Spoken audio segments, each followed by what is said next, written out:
estás? Muy buenos días, Sonia. Aquí viendo las noticias esta mañana, nos acostamos a las 3 de la mañana viendo la situación. Mira, Vladimir Putin hizo un discurso muy largo en el cual básicamente hizo la plataforma, generó la plataforma de lo que estamos viendo el día de hoy. Los observadores en general internacionales que escuchamos este discurso no quisimos entender la totalidad de lo que estaba diciendo en el discurso. Mira, partes muy relevantes de ello fue que mencionó que iba a capturar y a procesar judicialmente a los que generaron el atentado hace 8 años en Odessa contra el sindicato en el que murieron 54 gentes. ¿Por qué pongo esto en relieve? Porque llama la atención de que dentro de un discurso globalizador, él estaba haciendo un señalamiento muy específico de una acción en Odessa. Ahí debimos haber entendido, yo realmente no lo creí en ese momento, de que iba básicamente a generar un escenario de guerra total, de guerra aplastante inmediata sobre Ucrania. El escenario que yo había generado era el de una incursión de pinza para capturar a las tropas de la línea de contacto en el este con las repúblicas separatistas de Donetsk y Lugansk, que iba a comenzar por el norte en lo que es la ciudad de Kharkiv, y iba a hacer un movimiento hacia el sureste, mientras que iba a incursionar por el mar de Azov y por el estrecho de Kerch hacia el norte para generar esa estrategia envolvente.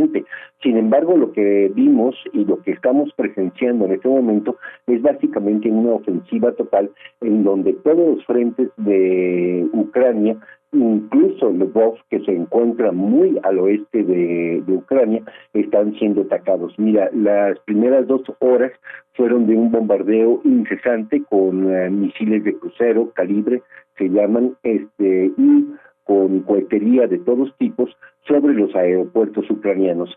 Más o menos a la hora de que comenzó esta ofensiva, ya todos los aeropuertos y básicamente el 90% de la aviación militar ucraniana habían sido eliminados.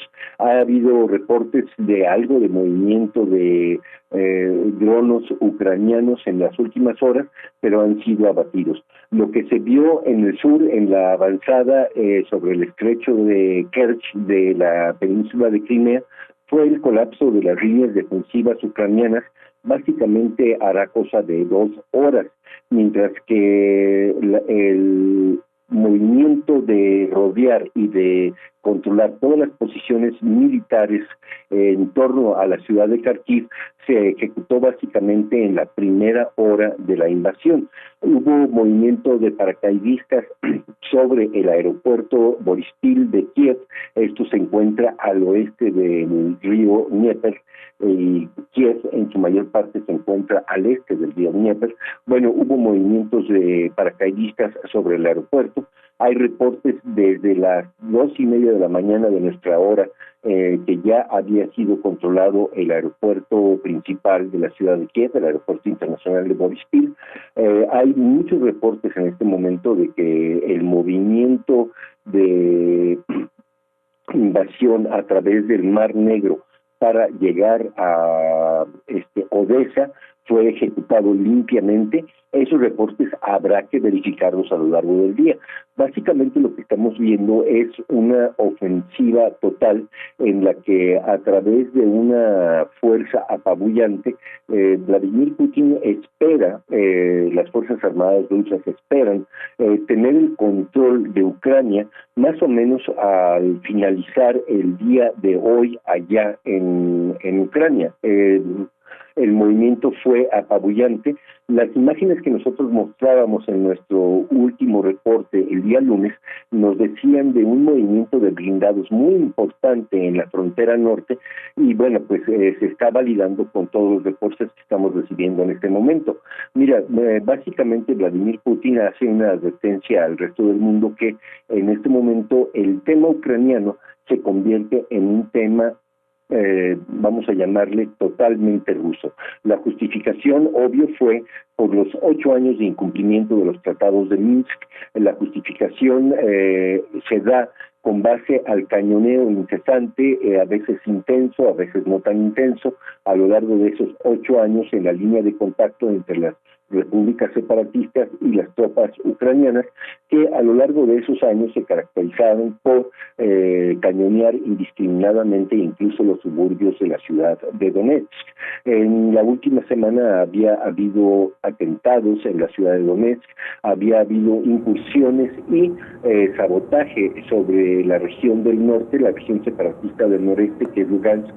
Se habían saboteado estaciones de bombeo de gas y gasoductos, pero bueno, a final de cuentas, el discurso general que nos presenta Vladimir Putin ahora, validado con el empleo de la fuerza, bueno, el empleo de la fuerza fue apabullante. Básicamente están atacando y logrando vencer la resistencia ucraniana en todos los frentes en los que en este momento están incursionando.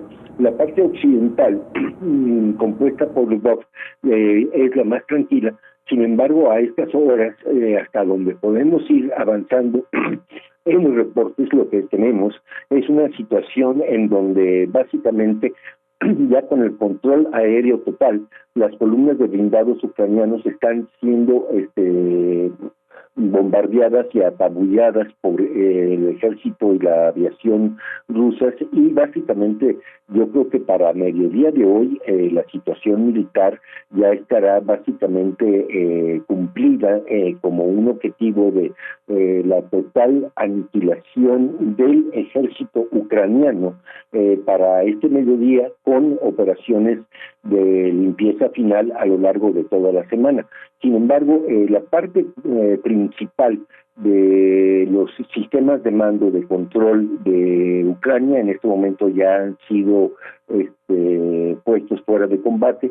La mayor parte de los blindados también en este momento ya está sufriendo la desorganización total. Hay muchos reportes de abandono del frente por parte de tropas ucranianas, sobre todo en el este, en la que básicamente están abandonando el equipo. Entonces, mira, estamos viendo un ejemplo del siglo XXI de lo que es guerra total, muy al estilo de lo que fue la Segunda Guerra Mundial, pero obviamente con equipamiento técnico, militar y doctrina militar del siglo XXI, claro, en donde sí, dime. Carlos, discúlpame que te interrumpa, no nos queda mucho tiempo, y muy interesante toda esta narración que nos haces de la situación actual, de las últimas horas, de lo que está ocurriendo en esta región. Quizá valdría la pena también, Carlos, explicarle a nuestra audiencia de dónde viene este conflicto, por qué hoy por hoy están enfrentados Rusia y Ucrania, y por qué Rusia ha decidido iniciar este bombardeo, Carlos. Muy bien, haciendo una síntesis, en el 2014 hubo un golpe de Estado en Ucrania en donde se depuso al presidente Yanukovych. Fue instalado una junta, un régimen inicialmente militar, y después, con la elección de Poroshenko, se establece un gobierno golpista en Ucrania, y en ese golpe Donetsk y Lugansk, repúblicas del oriente de Ucrania, se declaran independientes, y a partir de ese momento se establece lo que se podría llamar una guerra civil prolongada del 2015 hasta la fecha. Hubo una negociación que se fueron los tratados de Minsk en el 2015, que se firmaron por parte de las repúblicas separatistas de Ucrania, que no fueron respetados a lo largo de esos 8 años, que pedían la reintegración de Donetsk y Lugansk a la República Ucraniana y el establecimiento de una república federada con mayor autonomía para estas dos regiones, y el establecimiento de un sistema electoral federado dentro de Ucrania. Estas vidas, y fue una guerra prolongada de baja intensidad la que se vivió en el este de Ucrania, y Putin ofrece como explicación de esta invasión que los tratados de Minsk ya no tenía sentido seguir impulsándolos, puesto que no había habido ninguna iniciativa por parte del gobierno ucraniano para cumplirlos. Por lo tanto, dada la agresión constante a la población civil de Donetsk y de Lugansk, en ese momento Putin reconoce estas dos repúblicas y acude en su auxilio con el propósito específico de desmilitarizar a Ucrania, y él también declara desmilitarizar y desnazificar, puesto que es una propuesta en el discurso de Vladimir Putin, que lo que se encuentra en el poder en Ucrania en este momento es una estructura golpista en donde hay un componente de neonazis muy cercanos al poder, que también tienen unidades militares. Entonces, el propósito es desmilitarizar y desnazificar Ucrania. Ese es el propósito confesado de Vladimir Putin. Esa sería la síntesis de lo que es esta ofensiva militar total, muy parecida a la que hizo Rusia frente a Georgia en el 2008, en donde a lo largo de 2 semanas hizo exactamente eso y básicamente recompuso a la estructura social de Georgia al quitar todo el énfasis en la estructura militar. Claro. Es una operación, una vez más lo digo, esta es la declaración abierta de Vladimir Putin de desmilitarizar, esto es dejar sin ejército a Ucrania, quitarle su capacidad de ofensiva y desnazificar. Ahora bien, hay muchísimas aristas que hay que revisar, claro, sobre todo por el lado internacional. Claro, sin duda, muchos ángulos, muchos detalles, Carlos, y nuestra audiencia también nos pregunta cuál es el riesgo para el mundo, si bien este conflicto parece estar bastante focalizado, ya en Europa se han encendido las alertas, las alarmas, y sobre todo la figura de la OTAN. ¿Por qué se vuelve relevante y por qué en Europa sienten particularmente esta agresión, Carlos? Mira, a lo largo del último mes, de los últimos 30 días, Rusia estuvo pidiendo a la OTAN, a Estados Unidos, una garantía de que Ucrania no fuera integrada como aliada de la OTAN. Esta era una petición que venía siendo reiterada de mucho tiempo. Estados Unidos se negó en principio, igual que la OTAN a través de su vocero Jens Stoltenberg, jamás concedieron que se retirara la invitación de Ucrania en abstracto para integrarse a la OTAN. Rusia consideraba que la integración de Ucrania a la OTAN era una amenaza existencial desde el punto de vista militar a el bienestar de Rusia, y además consideraba que básicamente no había forma de sentarse a negociar con los Estados Unidos, puesto que estos el tinglado de lo que estaba pidiendo Rusia estaba dado en una serie de declaraciones diplomáticas de años pasados, en donde se había afirmado que no se podía incrementar la seguridad de un país a costas de otro país dentro del concierto europeo. Entonces, la generación de una estructura de integración de Ucrania a la OTAN fue la consideración estratégica que llevó a una situación diplomática cada vez más tensa, en donde Rusia pedía garantías de la neutralidad ucraniana, cuando Estados Unidos no se vio dispuesto, no declaró dispuesto a generar esta plataforma de negociación. A partir de ese momento se empezó a generar esta ofensiva, esta guerra de desmilitarización. Claro, Carlos, como siempre, un gusto charlar contigo. Muchas gracias por esta explicación que nos aclara un tanto el panorama de lo que está ocurriendo en esta región del mundo. Muchas gracias por esta conversación.